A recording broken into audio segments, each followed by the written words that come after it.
Ang tawag sa halamang ito ay Philodendron Red Congo o Rojo Congo.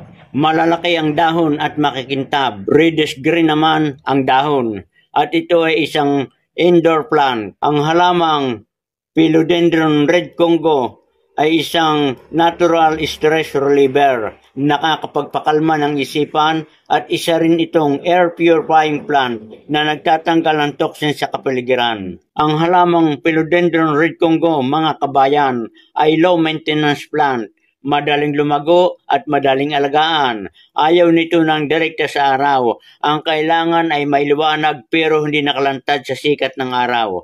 At ang paglalagay ng pataba sa halamang ito ay 4 hanggang 6 na linggo kung ito ay papalaki pa lamang.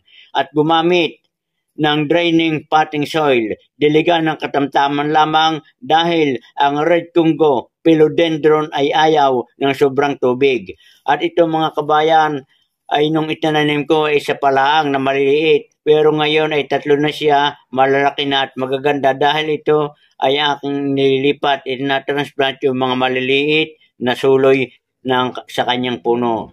At yan mga kabayan, sana ay inyong nagustuhan ang ibinahaging ito. Good luck and good health. Magandang araw, kabayan.